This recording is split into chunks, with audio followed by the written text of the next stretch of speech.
So I've been working on this project for I don't know how long, months.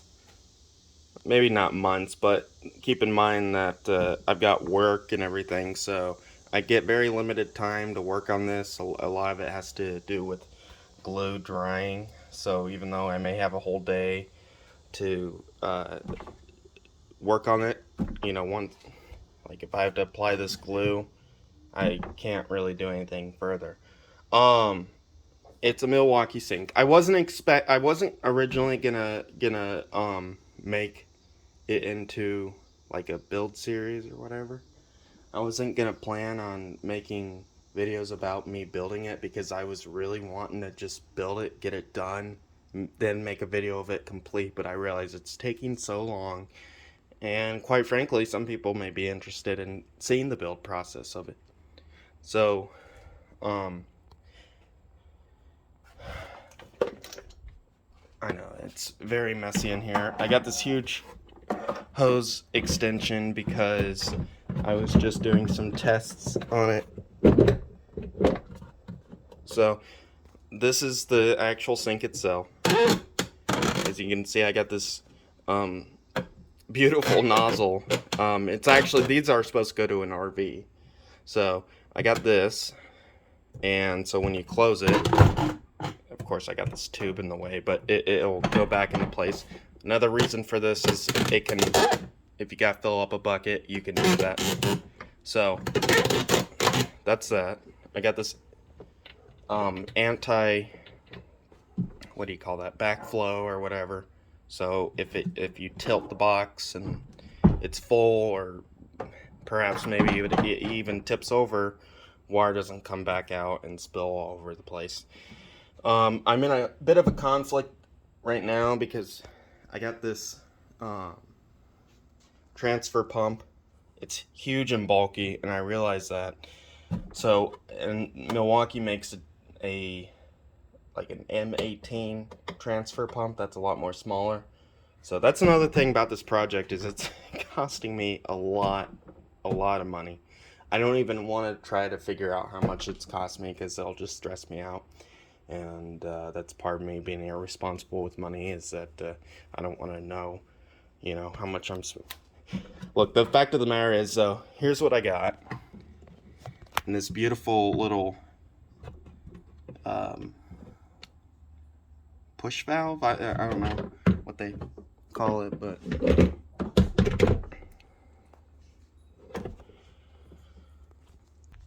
and then down here there's a bunch of water down here because I was doing tests and it leaked out water when I. But anyways, I got this will connect to the source. It's good. The plumbing's gonna look a lot more complicated when the whole thing's done because it's not only gonna serve as a basic sink, but it's also gonna be able to serve as a hose attachment. You can attach a hose to it, or you can attach. Well, you can attach a hose to it so you get water from the actual sink itself, or you can attach a hose to it so you can use the fresh water source from a building or whatever, rather than the water tank inside of the sink. But so it's gonna look a lot more complicated than this. This is just what I had set up to test it out, and this right here is it's a one-way valve, but it requires like a good amount of pressure for water to come out. The thing about that pump is it needs continuous flow. I did research. It can't, like some people think, can you attach a nozzle to it so you can, no, you can't, because if that water pressure stops and the pump is running, that transfer pump I showed, that's harmful to the pump. So this will just feed back into the fresh water tank. So in other words, if I turn this off, or I do it halfway to lower the pressure because I don't want a bunch of water spewing out of here, there'll be water coming out of here to cause less harm to the pump. So yeah, right here, obviously you saw this sink, the drain attaches to here. This is, right here, what this will serve as is any excess water, overflow water, anything like that will, and I'll have little drains, I'll have whatever, will go and flow into here. Okay. This right here, which I had to add early on, that's why you see all this paint marker writing, it's kind of common sense, and I knew I should have added this, but I just didn't. But I need airflow, so there's no vacuum or there's no air, I don't know, whatever the terms are. I'm not a plumber. But just like you have that pipe sticking out of your roof for the plumbing, same thing here. You need this so that the water can flow, because the water will get to a certain point where the air pressure won't go down. So I had to add this little fancy mechanism here, and as you see, I think this is a odor trap. So the whole point is I don't want odor. That's another reason I add these little anti-backflow valves, is because I don't want odor coming out of this sink. But I'll take this off because it's meant to come off. But you can see I have a little ball, a floatable ball backflow, anti-backflow device in there. So yeah. So yeah, again, originally I was wanting to build this, get it done, then put it on YouTube, but I realize it's taking so long, and I kind of would like to make this YouTube channel into something. My last video got a pretty good amount of views considering it's a it's a new channel, but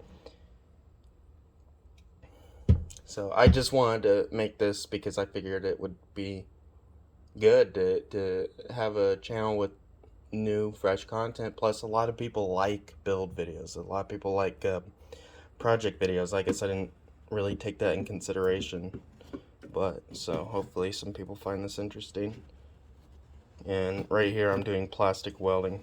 Oh, and by the way, if you see something you're like, this guy's stupid, why is he using this method? Why is he using JB Weld, or you know, why is he doing plastic welding? Plastic welding only looks good in DIY projects, but they don't actually work.